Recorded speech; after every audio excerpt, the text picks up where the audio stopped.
From the 1011 Now Alert Center, this is Morning Pulse. Good morning, this is Craig Allison with your Morning Pulse for Tuesday, June 23rd. Before we get into our top 6 stories for you this morning, let's get you the question of the day. Question is, real estate studies have shown your house may sell up to 3 days faster if you have one of these. What is it?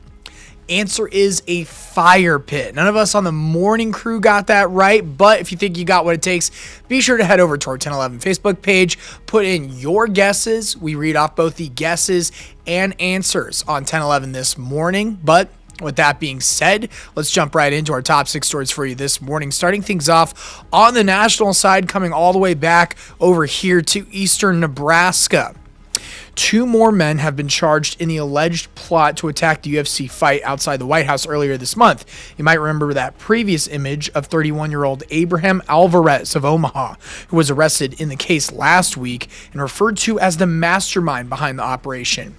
Now, new criminal complaints are providing insight into the amount of preparation the Justice Department believes the group did in an attempt to carry out the would-be attack. One criminal complaint says Jordan Rinker was arrested on Sunday at his mother's home in Missouri. It says he told officers he felt he had armed a terrorist by allegedly giving Alvarez his shotgun in exchange for money, a computer, and a 3D printer to help build drones rigged with explosives.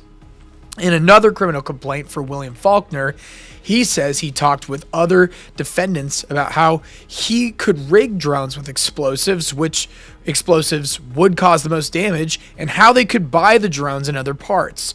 Both Faulkner and Rinker made their initial appearances in federal court yesterday. So, a big story from last week, still making national headlines with more developments, and we'll continue to keep you updated if anything else comes out of this story. Now, bringing things back here stateside to the state of Nebraska, at least happening today as well, Seward County leaders are set to discuss whether to pause new data center development.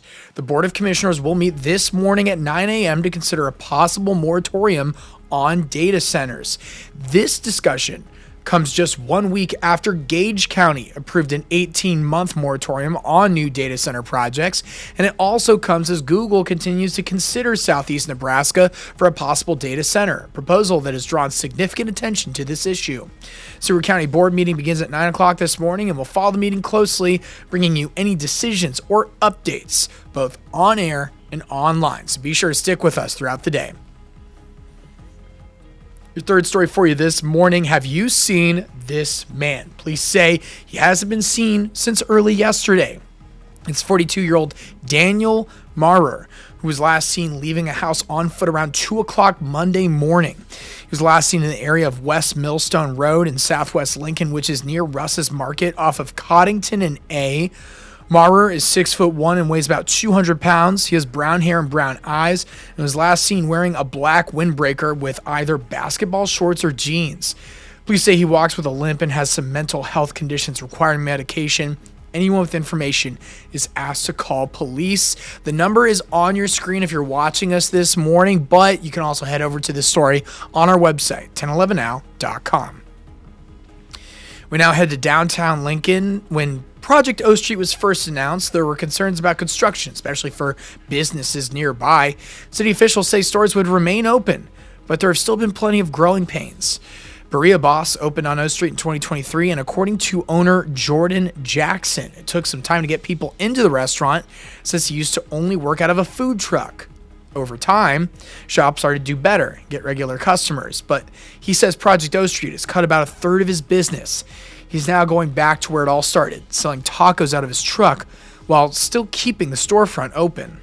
It's just not quite where we want to be, especially like I'm kind of anticipating like winter, and so I want to do as much as I can now while it's nice, because winter might be quite tricky. Jackson hopes to have the food truck up and running by the 1st of July, and he says it will serve restaurant favorites while also selling new menu items before bringing them back to the brick and mortar location. We now head over to sports. Oklahoma defeats North Carolina in the last night's winner-take-all Game 3 of the College World Series.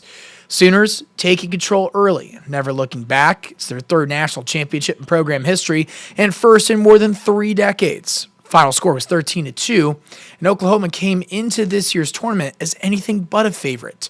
Sooners went 14-16 in SEC play during the regular season, taking down the number 2 overall seed Georgia Tech and 15 overall seed Kansas en route to Omaha. And it is quite another run for the SEC here. I believe it is their 7th or 8th in a row of winning the CWS. So it is certainly starting to become a bit of a gridlocked powerhouse when it comes to the baseball diamond. But according to BetMGM, Oklahoma's odds to win the title heading into the postseason were 66-1. So certainly a story for this specific team to come to where they ended up, but overall a very exciting World Series to end in Game 3. Now wrapping things up with your final story. Summertime means boating, swimming, cooling off by Nebraska lakes on a warm day, but harmful algal blooms are becoming an issue this summer at places like Iron Horse Trail and Rockford Lakes. In fact, when you pull into Rockford Lake, you're greeted with a sign warning of harmful algal blooms. About 50 miles north at UNL, researchers are working on a way to reduce algae in the water by taking a look at where phosphorus goes in the ecosystem. To break it down, phosphorus causes harmful algae to grow. Viruses in the water contain large amounts of phosphorus, and researchers at UNL are now working to get viruses in the food chain, reducing the algae that can make people sick.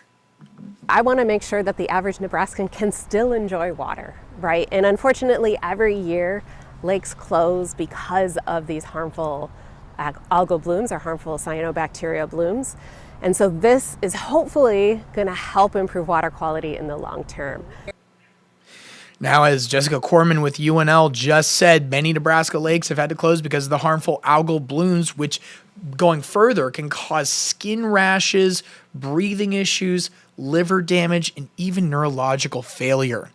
This work, funded by the National Science Foundation, encourages students at UNL to further their knowledge of water safety in the classroom and in the lab. So, some interesting stuff going on there at UNL. Very timely story there for your summertime. Just something to think about next time you head over to a Nebraska lake. That being said, though, that's going to do it for your morning pulse for you this morning. Before we wrap things up, though, we're going to give you a look at your 7-day forecast and Brandon Rector with more on summer conditions coming up here soon. Good Tuesday morning. Meteorologist Brandon Rector with you in the 1011 Severe Weather Center. It is going to be partly to mostly cloudy for today, and I lean more towards the mostly cloudy for the majority of the day. We do have that chance of scattered showers and thunderstorms throughout the morning, and I think into the afternoon for many of us as well. I think this rain could linger a little longer into the day than what you see here on Skycast, and I think more into eastern Nebraska as we go through later this morning and into the afternoon. Now, the rain chance and the cloud cover should decrease a bit as we go into the evening. We will see a 20% chance of rain for late tonight into Wednesday morning. Winds today mainly out of the south, 5 to 15 miles per hour. We have the possibility of some severe thunderstorms as well, marginal to slight risk for many of us, so isolated to scattered severe thunderstorms are possible with large hail and damaging winds, the main threats. Temperatures at noon in the mid-60s to low 70s. At 4, we'll be in the upper 60s to upper 70s, and 8 this evening, upper 60s to mid-70s. From the 1011 Now Alert Center, this is Morning Pulse.